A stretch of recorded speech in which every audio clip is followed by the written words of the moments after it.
Hello everyone, this is Rachna and here I am with yet another short story that's titled 2 Minutes to Save the World, written by Varenya Vadlamani. Well, so what do we know about Varenia? Well, she is an Indian writer and she's from Hyderabad, Andhra Pradesh. Now, children, the best thing about this little girl, I mean, now of course she's not a little girl, but when she did write this particular story, she was only 14 and she had taken part in a contest, classmate young author contest, and which was in the year 2003 to 4. And she beat 14,998 students from over 800 schools spread across 8 cities. Wow, isn't that wonderful? Well, and all the more so wonderful is this particular story which she's written. You see, it's something which most of us really think of, you know, getting into a time machine, either going back in the past or seeing the future. Or most of the children are very interested with the starting that I woke up and I saw that it was just a dream, right? So I'm sure most of you will be able to associate yourself with this particular story because actually, just like many of you, she too was not very fond of studies. You know, studies in the sense that she disliked to learn, to memorize. And of course, you tell a person that would you like to, you know, would you like to see a drama? Would you like to go for a concert or something like that? Oh, yes, you would. But again, would you actually be able to, would you want to sit down and start memorizing something? Oh, certainly not. So, well, this particular little girl, she too didn't like it. She hated to learn, why did Julius Caesar die, what happened, and so on and so forth. So, well, she was off on a trip to one of her aunt's place who lived in another city, and she went there by train. When she went there, she was like quite astonished because she liked the fact that she was able to sit in a train and read for 3 hours altogether. And when she reached there, her aunt and uncle were there to receive her. So when she reached there, she actually, got interested in the dog who was there also to receive her at the station. And then she had those yummy cookies, etc.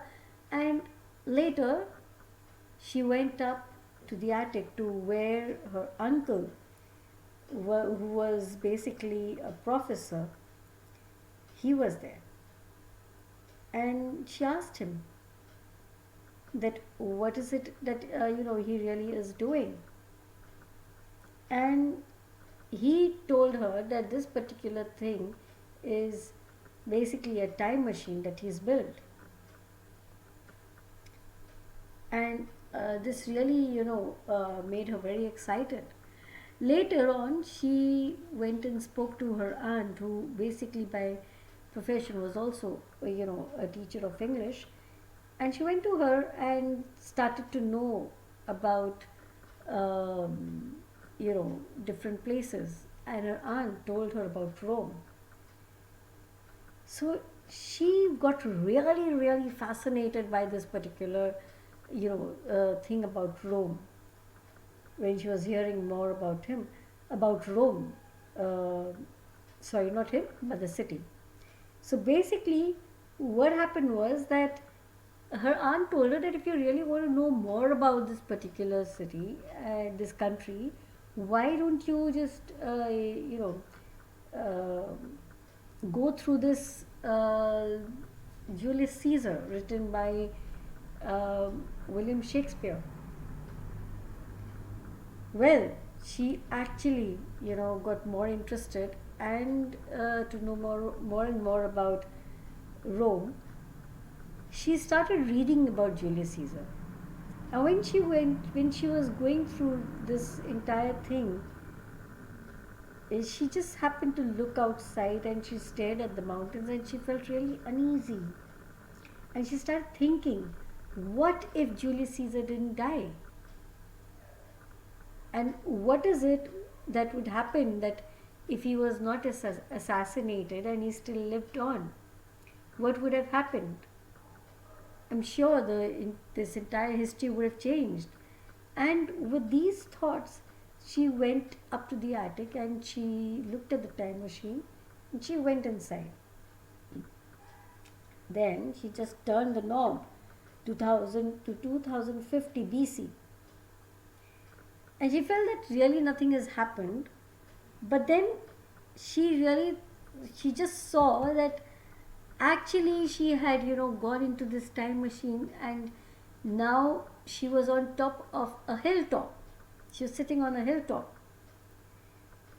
Well, that is when, when she saw it, she was like, wow, I have reached Rome.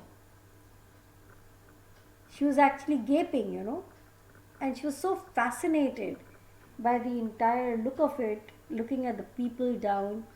Walked on the lane, the cobbled lane, and she went there. She saw people gathered at the amphitheater and everything.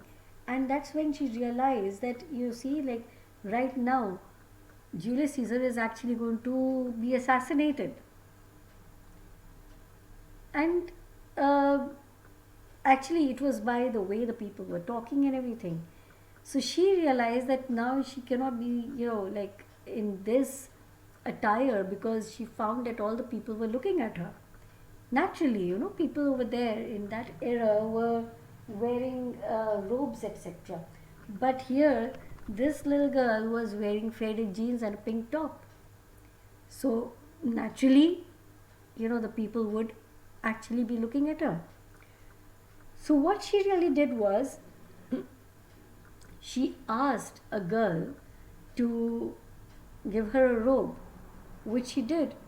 And as a barter, as a trade, she parted with two of her cookies, which were still there in her pockets. And then she went down towards where the assassins were standing, and they were waiting for Caesar to come. And at the same time, Antony was there. Now she knew that it was useless because she had already read about it.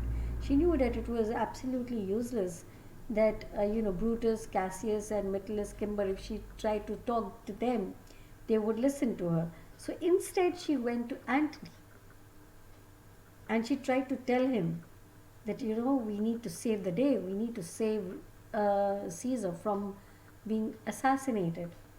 But naturally, why would Antony would believe her? So then, an idea struck her and she spoke the lines which Antony was, thinking about. Friends, Romans, countrymen, lend me your ears. I come to bury Caesar, not to praise him. The evil that men do lives after them. The good is often interred with their bones. And that's when Antony looked at her, gaping, and he said, how do you know that what I was thinking of? And then she actually, was able to convince Antony to save Caesar. She told him that these are the conspirators and they are actually now going to do something. But before anything could happen, this little girl, she actually goes and stamps on Brutus's gown, his robe. She stamps on it. And the moment she stamps on it, he crashes to the floor. And to save himself, what does he do? He pulls on to Cassius's cloak for support, thereby revealing his dagger. And now Cassius does the same thing, and he pulls down the cloak of Sinner and Metellus too. And that is when you see Antony, he instead tells everybody, look, there is a dagger. They're all sitting with a dagger, and now they have come here to kill Caesar. And that's when you see, when they look at it, the people are really, really angry, and they say that we have to put them behind bars. These traitors, they cannot be left open. So you see, the tribunes, they rush towards these people, and they snatch their daggers away from them. So now, what happens? The day is saved. Caesar is saved. So now she is wondering that I have done this job. Now what am I supposed to do? How am I supposed to go back to the same era that I actually belong to? And this girl, she goes back to the hilltop, and when she is entering the time machine, she realizes that she could do a lot more. She could actually, change history. And that is when she decides that I have to, get into this and yet save another episode in history. Well, children, just before I leave you, don't you think that again she made history? So you see that either way, you are still making history. Whether you change instances, whatever you do, but yeah, you are still making history. Because now the Shakespeare, he would have actually then made a story like, you see, they were all planning to they were all planning to kill Caesar, but by an accident, they were all caught, the assassins were caught. So, we come to the end of this particular story. Thank you so much for being there. Have a wonderful day ahead. Bye bye.